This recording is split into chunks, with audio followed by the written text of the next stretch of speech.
Jadi saya di sini akan memaparkan materi sejarah bab 1, yaitu pembentukan negara dan pemerintahan Republik Indonesia. Hal ini bermula pada periode 1945 sampai dengan 1950-an. Pada periode tersebut dibuat sebuah perjanjian, yaitu Piagam Atlantik dan Piagam Perserikatan Bangsa-Bangsa atau PBB. Yang pertama kita akan membahas Piagam Atlantik. Piagam Atlantik ditandatangani oleh Presiden Amerika Serikat yaitu F.D. Roosevelt dan Perdana Menteri Inggris Winston Churchill pada 14 Agustus 1941. Piagam Atlantik merupakan bumerang bagi para penjajah dikarenakan tercantum kata kemerdekaan atas dasar pengakuan akan hak untuk menentukan nasib dan pemerintahan. Selanjutnya, Piagam PBB. Piagam PBB ditandatangani oleh 50 anggotanya di San Francisco pada 25 Juni 1945. Salah satu tujuan dibuatnya PBB adalah prinsip persamaan hak dan penentuan nasibnya. Saya akan memaparkan materi pasca kemerdekaan di Indonesia. Pada 17 Agustus 1945 pukul 10 waktu Indonesia Barat, Soekarno dan Hatta memproklamasikan kemerdekaan Indonesia dan disiarkan melalui Hosu-Kyokyu atau studio radio. Kemudian pada 18 Agustus 1945 digelar sidang PPKI yang dihadiri oleh 25 anggota PPKI dengan hasil sebagai berikut, yaitu pengesahan Undang-Undang Dasar 1945, pemilihan Presiden NKRI yaitu Soekarno dan Hatta, pekerjaan Presiden yang akan dibantu oleh Komite Nasional. Sidang ini berhasil membentuk 12 departemen, 8 provinsi, dan Komite Nasional. Pada 22 Agustus 1945 berhasil memutuskan 3 persoalan pokok, yaitu pembentukan Komite Nasional, pembentukan Partai Nasional Indonesia atau PNI, dan pembentukan Badan Keamanan Negara. Selanjutnya saya akan membahas perkembangan di bidang politik. Pada tanggal 3 November 1945, Hatta mengeluarkan maklumat untuk mendorong pendirian partai-partai sebagai persiapan penyongsongan pemilihan umum yang direncanakan akan berlangsung di bulan Januari. Pada 14 November 1945, beberapa pihak asing menuduh bahwa RI merupakan negara bentukan Jepang sehingga RI dituduh sebagai negara fasis. Selanjutnya, saya akan memaparkan materi tentang pergolakan di awal revolusi. Pada masa awal kemerdekaan, situasi keamanan sangat kacau sehingga terjadi pergolakan di beberapa daerah, perebutan senjata dan ambil alih kekuasaan dari Jepang. Meskipun Jepang sudah menyerah, tetapi mereka tetap berada di Indonesia. Hal itu dikhawatirkan di kalangan kelompok nasionalis bahwa pihak sekutu yang akan datang hendak melucuti Jepang dan memberikan Indonesia kepada Belanda.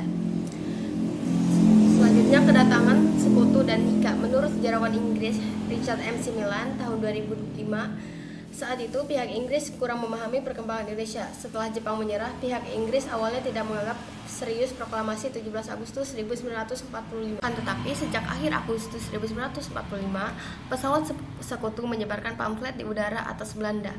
Isi dari pamflet ini adalah berbagai macam instruksi dan informasi. Dalam situasi politik dan keamanan seperti itu, tidak heran jika banyak bentrokan antara rakyat Indonesia dengan sekutu dan nikah. Selanjutnya, saya akan memaparkan materi tentang bentrokan-bentrokan daerah yang terjadi di Indonesia saat revolusi. Yang pertama, ada Medan Area. Tentara Inggris yang datang ke Medan pada 9 Oktober 1945, RI mempersilahkan mereka untuk mengurus bekas tawanan perang. Namun, para tawanan perang ini diberikan senjata oleh pihak Belanda. Sehingga insiden ini dianggap sebagai penghinaan sehingga menimbulkan konflik pada 13 Oktober 1945. Selanjutnya, Bandung Lautan Api. Tentara sekutu yang datang di Bandung pada 12 Oktober 1945, mereka menuntut rakyat Indonesia untuk menyerahkan senjatanya. Mereka juga membebaskan tawanan perang. Akibatnya, markas sekutu di Hotel Savoy diserang oleh orang-orang Indonesia pada tanggal 21 November 1945. Kolonel MC Donald mengeluarkan ultimatum agar pejuang meninggalkan Bandung. Sebelum meninggalkan Bandung, Perdana Menteri Syahrir menginstruksikan untuk pergi meninggalkan Bandung dan juga menuding agar terhindar dari konflik. Tetapi Kolonel Nasution dan perwira TNI menolak menyerahkan Bandung. Sebagai gantinya mereka melakukan taktik bumi hangus atau membakar rumah sebelum mereka pergi, sehingga saat Bandung sudah ditinggalkan tidak ada markas untuk para Belanda. Selanjutnya, Puputan Margarana. Puputan Margarana merupakan konflik terbesar di Bali selama periode Revolusi Nasional. Pasukan Belanda yang tiba pada 2 Maret 1946 membuat situasi di Bali tidak aman karena pihak Belanda mengadu domba warga Bali sehingga berbalik haluan dan menyerang pendukung kemerdekaan.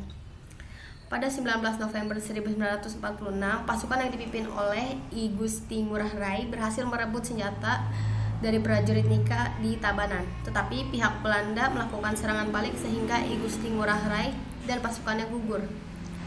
Perang besar ini disebut Puputan, yaitu perang hingga matinya Palagan Ambarawa. Palagan Ambarawa terjadi di Semarang pada 21 November sampai 15 Desember 1945. Hal ini bermula ketika tentara sekutu yang mendarat di Ambarawa diterima oleh Gubernur Jateng, yaitu Tuan Mongsonegara, dan mereka diberikan makanan serta dukungan. Dan pihak sekutu juga berjanji tidak akan mengganggu kedamaian Republik Indonesia. Akan tetapi, ketika bekas tawanan perang yang telah dibebaskan di Magelang dan Ambarawa dipersenjatai, hal itu membuat bentrokan antara Indonesia dengan Nika. Selanjutnya, Pertempuran Surabaya. Pada 25 Oktober 1945, pasukan sekutu yang dipimpin oleh Jenderal Malabi mendarat di Surabaya. Kemudian, Malabi melakukan negosiasi dengan Komandan PKR dan Gubernur Jateng, RM Suryo. Awalnya negosiasi pada tanggal 26 berjalan dengan lancar, akan tetapi situasi berubah karena atasannya DC Hawthorne menyebarkan ultimatum pada tanggal 27 Oktober. Sebaran itu meminta rakyat untuk menyerahkan senjatanya, sehingga Jenderal Christensen dari Indonesia meminta bantuan kepada Soekarno untuk datang ke Surabaya dan mengerahkan gencatan senjata. Kemudian pada tanggal 29 Oktober, gencatan senjata ini tidak bertahan lama. Pada tanggal 30 Oktober terjadi perang sekali lagi sehingga Jenderal Malabi tewas. Pihak sekutu yang geram pada hal ini mengeluarkan ultimatum supaya rakyat Indonesia menyerah, sehingga pada tanggal 10 November 1945 terjadi pertempuran besar lagi, dan pada tanggal ini ditetapkan sebagai Hari Pahlawan. Selanjutnya saya akan membahas Pertempuran Palembang. Pertempuran Palembang terjadi pada tanggal 7 November 1946. Setelah pihak sekutu mengerahkan kekuasaannya pada pihak Belanda melancarkan tuntutan, misalnya meminta garis batas diperlebar. Setelah itu pihak Belanda menghalangi kapal di Palembang yang hendak menuju ke Singapura, sehingga terjadi kesulitan ekonomi di daerah Palembang. Pada tanggal 23 Desember 1946, pihak Belanda melanggar garis batas yang sudah disepakati, sehingga terjadi perang 5 hari 5 malam dan diakhiri dengan kesepakatan, yaitu gencatan senjata. Dan yang terakhir saya akan membahas Pertempuran Makassar. Para pemuda di Makassar yang melihat pasukan Nika dan KNIL merajalela, mereka bergabung dengan Pusat Pemuda Nasional, dan pada tanggal 27 Oktober 1945 mereka melakukan serangan untuk merebut kembali lokasi strategis yang sudah dimiliki oleh Nika. Dan pada saat konflik ini terjadi, tentara Australia membantu Nika. Pada awal Desember 1945, pasukan KNIL Pro RI melakukan perlawanan sejak 5-8 Desember. Akan tetapi perlawanan ini digagalkan karena pasukan Belanda mengirim pasukan khusus yang dipimpin oleh Jenderal Westerling. Dan strategi dari Westerling ini mengakibatkan banyaknya korban yang tewas. Selanjutnya saya akan membahas perjuangan diplomasi dan gerilya. Upaya diplomasi lewat perundingan pertama kali dilaksanakan pada tanggal 10 November 1946 dengan nama Perundingan Linggarjati. Dinamakan Perundingan Linggarjati karena berlokasi di kaki Gunung Ciremai, Linggarjati, Cirebon. Perundingan terjadi selama 5 hari dengan hasil sebagai berikut. Belanda mengakui kedaulatan Indonesia secara de facto atas Jawa, Madura, dan Sumatera. Republik Indonesia membuat Republik Indonesia Serikat dengan Republik Indonesia di dalamnya, membentuk Uni Indonesia yang dipimpin oleh Ratu Belanda. Kemudian, setelah perundingan, Belanda mengingkari kesepakatan tersebut setelah mengetahui peta militer Republik Indonesia pada tanggal 20 Juli 1947. Belanda memberi kuasa kepada Van Mook untuk aksi tersebut. Setelah beberapa kali sidang pada 27 Agustus 1947, Dewan Keamanan PBB membentuk komisi 3 negara, yaitu Australia yang dipilih oleh Indonesia, Belgia yang dipilih oleh Belgia sendiri, dan Amerika yang dipilih oleh kedua negara tersebut. Perundingan terjadi pada tanggal 8 Desember 1947. Indonesia dipimpin oleh Amir Syarifuddin, Belanda diwakili oleh Abdul Qadir.